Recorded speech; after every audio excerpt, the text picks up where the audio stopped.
السلام علیکم ورحمۃ اللہ وبرکاتہ۔ آج ہم بات کریں گے درود اور سلام کے حوالے سے۔ یہ دونوں لفظ ایک دوسرے کو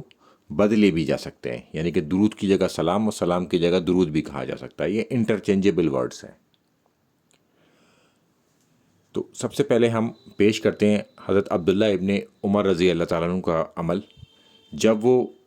مسجد نبی میں داخل ہوتے تو نماز پڑھتے اور نماز پڑھ کر روزے پر پہنچتے اور وہاں پر جا کے سلام پڑھتے اور کہتے السلام علیکہ یا رسول اللہ، یعنی کہ یا رسول اللہ صلی اللہ علیہ وسلم کہنا درست ہے، اس میں کوئی پریشانی نہیں ہے، مگر ان سے مدد نہیں مانگ سکتے، ان پر سلامتی بھیج سکتے ہیں، یعنی کہ ان کے لیے دعا کر سکتے ہیں۔ پھر وہ حضرت ابو بکر کے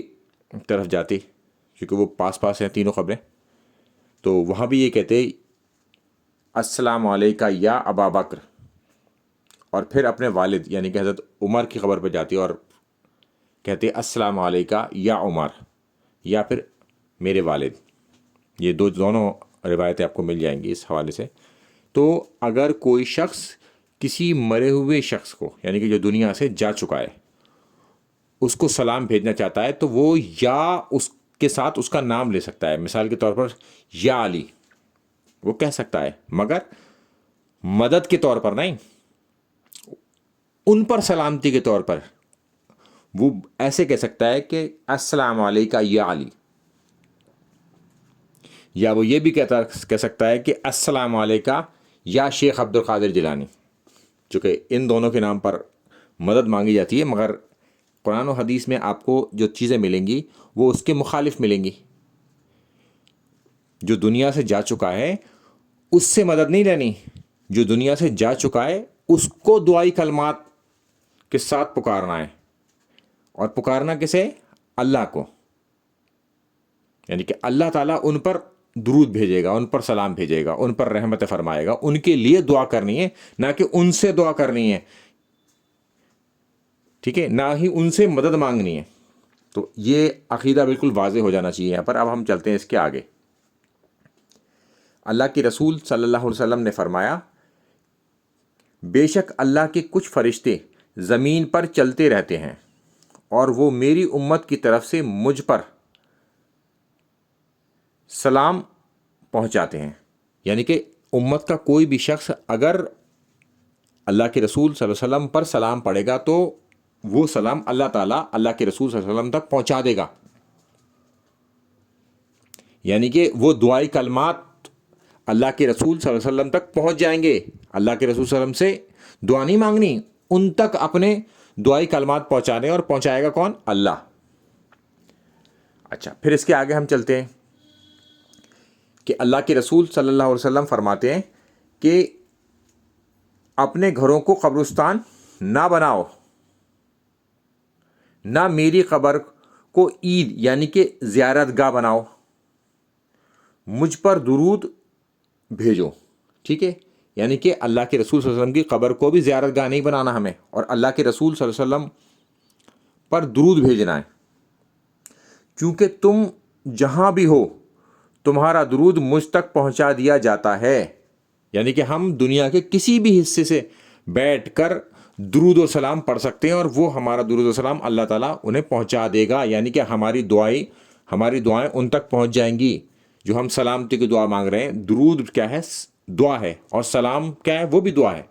یہ دعا وہاں تک پہنچ جائے گی، ان سے دعا نہیں مانگنی، ان کو دعا دینی ہے، اور دنیا کی ہر حصے میں سے دے سکتے ہیں ہم۔ اب ہم اس کے آگے چلتے ہیں۔ اللہ کے رسول صلی اللہ علیہ وسلم نے فرمایا، جب کوئی شخص مجھ پر سلام بھیجتا ہے تو اللہ تعالیٰ میری روح مجھ پر لوٹا دیتا ہے، حتیٰ کہ میں اس کے سلام کا جواب دیتا ہوں۔ ٹھیک ہے، اب آپ کو یہ بات سمجھ میں آ گئی کہ اللہ تعالیٰ اللہ کے رسول صلی اللہ علیہ وسلم کی روح کو لوٹا دیتا ہے اور وہ ہمارے سلام کا جواب دیتے ہیں، مگر ہم سن نہیں سکتے اسے، چونکہ وہ اپنی برزخی زندگی میں نہیں ہے، وہ اپنی برزخی زندگی کے اندر موجود ہیں، دنیاوی زندگی میں نہیں ہے، ٹھیک ہے، یعنی کہ اپنی آخرت والی زندگی میں موجود ہیں وہ، تو اس کے بارے میں ہمیں شعور نہیں ہے۔ کیونکہ وہ ہمیں جواب تو دے رہے ہیں مگر ہم سن نہیں پا رہے، یعنی کہ ہم انہیں اپنی بات کو سنا نہیں سکتے، اللہ تعالیٰ وہاں تک پہنچاتا ہے ان تک بات، اور وہ ہمیں جواب دیتے ہیں مگر ہمارے سمجھ میں نہیں آئے گا، یعنی کہ ہمارے سنائی میں نہیں آئے گا وہ جواب، کیونکہ وہ اپنی برزخی زندگی میں، اور برزخی زندگی جو ہے وہ دنیاوی زندگی جیسی نہیں ہے، وہ بالکل الگ ہے، اس کا معاملہ بالکل الگ ہے، اور اس کے بارے میں ہمیں شعور بھی نہیں ہے کہ وہ کیسی ہے۔ تو یہاں سے آپ کو یہ عقیدہ بھی بالکل کلیئر ہو جائے گا، جو اکثر لوگ کہتے ہیں کہ صاحب وہ زندہ ہیں اور تو ان سے زندہ آدمی سے مدد مانگی جا سکتی ہے، وہ اس طریقے سے زندہ نہیں ہے۔ اب یہ شہید کے حوالے سے بھی بات کہی جاتی ہے کہ شہید بھی زندہ ہیں، اللہ کے رسول صلی اللہ علیہ وسلم پر تو روح بھی لوٹائی جاتی ہے، شہید بھی زندہ ہیں۔ تو اس کا یہ قطعی مطلب نہیں ہے کہ آپ ان کی قبر پر جا کر ان سے مانگ سکتے ہیں یا ان سے اپنی حاجت کہہ سکتے ہیں، اس کا قطعی یہ مطلب نہیں ہے۔ اچھا، مطلب کیوں نہیں ہے یہ بھی آپ بات سمجھ لیں، کیونکہ اگر کوئی شخص شہید ہو جاتا ہے یا دنیا سے چلا جاتا ہے، حتیٰ کہ اس کے بارے میں یہ ذکر موجود ہے کہ وہ اپنی قبر میں زندہ ہے، یعنی کہ شہید اپنی قبر میں زندہ ہے، انہیں مردہ نہ کہو، مگر اس کی بیوی بیوہ ہو جائے گی،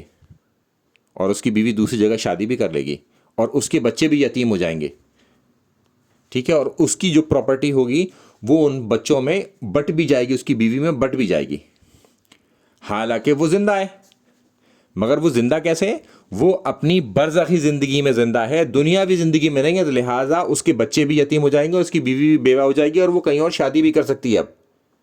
ٹھیک ہے۔ تو یہ عقلی دلیل بھی آپ کے پاس موجود ہے، اور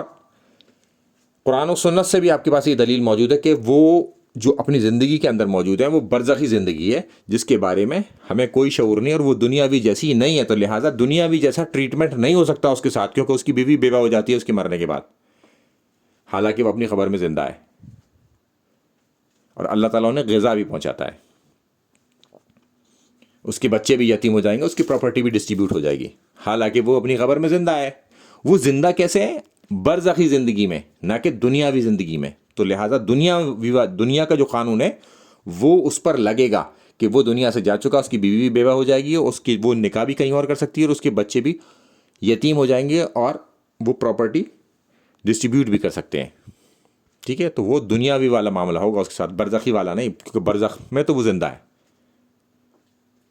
اب ہم چلتے ہیں اس کے آگے کہ اللہ کے رسول صلی اللہ علیہ وسلم نے فرمایا،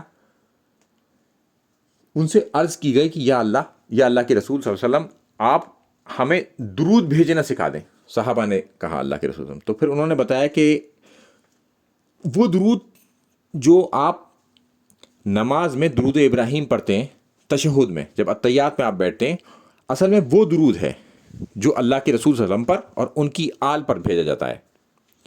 اور وہ مختلف کلمات کے ساتھ آپ کو مل جائے گا کہ وہ درود سکھلایا اللہ کے رسول صلی اللہ علیہ وسلم نے، اور یہ ڈیٹیل آپ کو اس حدیث کے اندر بھی مل جائے گی۔ پھر اس کے آگے پھر صحابہ نے پوچھا کہ ہم آپ کے اہل بیت پر کیسے درود بھیجیں، تو پھر اللہ کے رسول صلی اللہ علیہ وسلم نے وہی درود تعلیم کیا جو درود ابراہیم میں ہم بھیجتے ہیں، کہ مجھ پر